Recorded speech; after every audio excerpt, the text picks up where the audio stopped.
Renungan Harian Selasa 9 Mei 2023, Sehati dalam Doa.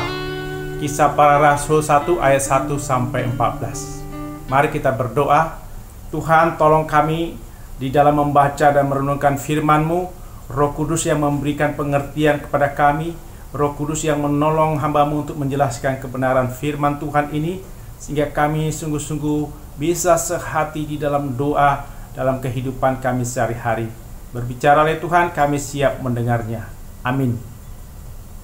Salam sejahtera, semoga kita sebagai gereja makin meniru teladan jemaat mula-mula yang hidup bersama, sehati, sepikiran, dan tekun dalam doa bersama. Seperti ungkapan dalam Kisah Para Rasul 1 ayat 14. Mereka semua bertekun dengan sehati dalam doa bersama-sama dengan beberapa perempuan seperti Maria, Ibu Yesus, dan dengan saudara-saudara Yesus.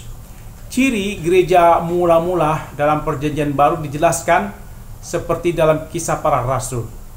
Ciri ini juga diungkap dalam pengakuan iman rasuli, yaitu kita mengakui bahwa kita percaya kepada Roh Kudus, gereja yang kudus dan am, persekutuan orang kudus, pengampunan dosa, kebangkitan daging, dan hidup yang kekal. Salah satu ciri gereja mula-mula adalah pentingnya peranan Roh Kudus dalam pengalaman kehidupan Kristen. Dalam Kisah Para Rasul 1 ayat 8 dijelaskan bahwa gereja menerima kuasa kalau Roh Kudus turun ke atas diri umat, dan umat akan menjadi saksi Tuhan bagi semua bangsa. Roh Kudus bagi gereja adalah sumber kehidupan yang menolong anggota jemaat untuk mengaku percaya bahwa Yesus adalah Tuhan dan untuk menghidupi firman Allah. Roh Kudus bagi gereja adalah sumber karunia yang menghimpun umat sebagai satu gereja yang kudus, am, dan rasuli. Karunia adalah pemberian khusus oleh Roh Kudus bagi setiap orang percaya tanpa kecuali, yang beraneka ragam namun berkedudukan setara, yang memberikan kepadanya otoritas untuk melaksanakan kegiatan pelayanannya dalam gereja dan dalam masyarakat. Gereja itu esa karena Allah adalah esa. Meskipun terjadi perpecahan di dalam dan di antara gereja, semua gereja percaya bahwa mereka dipersatukan roh dalam berbagai aspek kehidupan mereka dan hidup dengan dasar Injil yang sama serta menuju kepada keesaan yang hakiki. Gereja itu kudus karena Allah adalah kudus. Kekudusan hakiki gereja dipersaksikan oleh orang-orang percaya sepanjang sejarah melalui kata dan perbuatan mereka dalam nama Allah yang kudus. Namun, dosa yang bertentangan dengan hakikat dan panggilan gereja telah merusak kehidupan orang-orang percaya. Oleh karena itu, gereja harus merawat dan mempertahankan integritasnya serta terus-menerus memanggil semua orang kepada pertobatan dan pembaruan. Gereja bersifat am atau universal karena Allah dalam anugerahnya yang melimpah ruah menghendaki supaya semua orang diselamatkan dan memperoleh pengetahuan akan kebenaran. Dengan kuasa Allah yang memberikan kehidupan itu, pemberitaan Injil dilakukan oleh gereja kepada semua orang dan melampaui segala batas yang ada. Keamanan gereja yang hakiki diciderai ketika perbedaan budaya, suku, ras, golongan, denominasi yang membawa gereja pada perpecahan. Oleh karena itu, dengan kuasa Roh Kudus, orang-orang percaya dipanggil untuk menghapuskan semua penghalang bagi kepenuhan kehidupan bersama. Gereja itu rasuli karena Bapa mengutus anak untuk membentuknya. Yesus mengutus murid-muridnya yang diperlengkapi dengan karunia-karunia Roh Kudus untuk meneruskan pekerjaan-pekerjaan Allah yang baik itu. Gereja dipanggil untuk setia pada ajaran Yesus yang berguna bagi kehidupan dan pelayanannya, sehingga ia dapat terus-menerus melanjutkan tugas-tugas pengutusan rasulinya di segala tempat dan abad. Jemaat yang mula-mula sehati dalam doa, gereja mengabdikan diri kepada doa yang tetap dan sungguh-sungguh.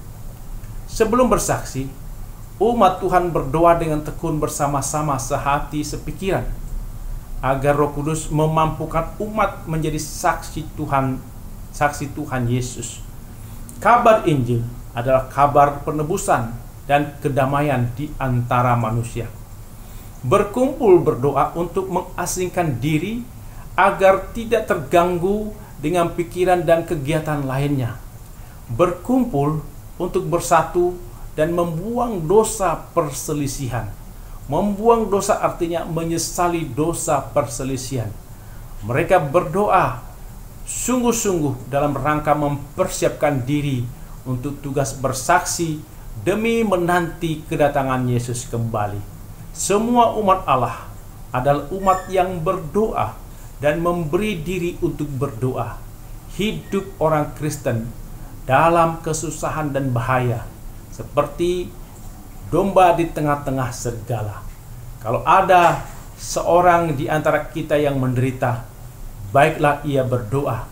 Kita minta kuasa Roh Kudus agar menjauhkan orang dari kekhawatiran dan ketakutan, menggantikan dengan roh keberanian. Kita berdoa sebelum memulai pekerjaan baru dan besar. Kita bertekun dalam doa bersama kepada Allah untuk meminta kehadirannya bersama mereka di dalam pekerjaan itu. Murid-murid sebelum diutus Kristus, mereka berdoa bersama. Mereka menunggu turunnya Roh Kudus ke atas mereka. Roh turun ke atas juru selamat ketika ia sedang berdoa. Lukas 3 ayat 21 sampai 22.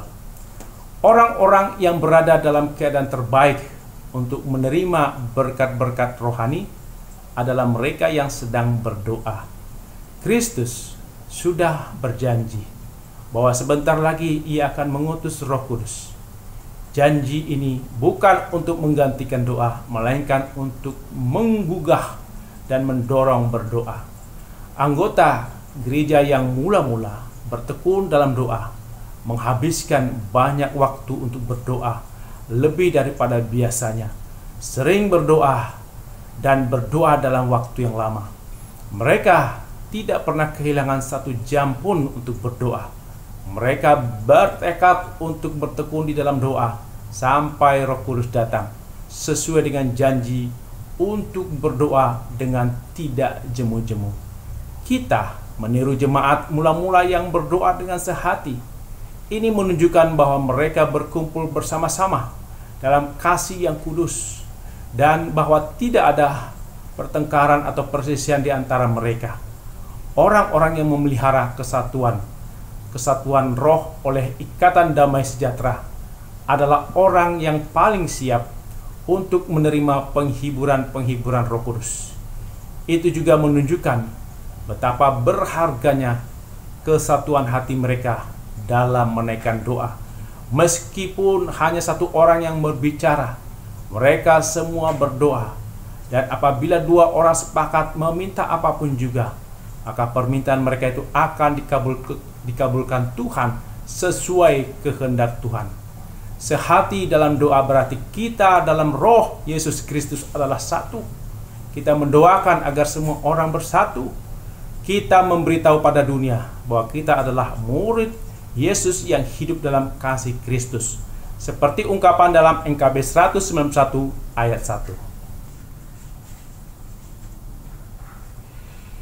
Dalam roh Yesus Kristus kita satu tetap, Dalam Roh Yesus Kristus kita satu tetap, mendoakan semua jadi satu kelak.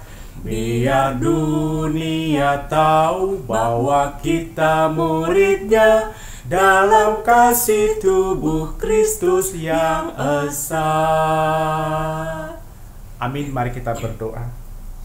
Ya Tuhan, mampukan kami sebagai gereja makin meniru teladan jemaat mula-mula yang hidup bersama, sehati sepikiran dan tekun dalam doa bersama. Mampukan kami bisa bergandengan erat menyiarkan berita bahwa Tuhan dekat, bahu-membahu melayani, saling membela dalam kasih kudus. Dalam nama Tuhan Yesus kami berdoa. Amin.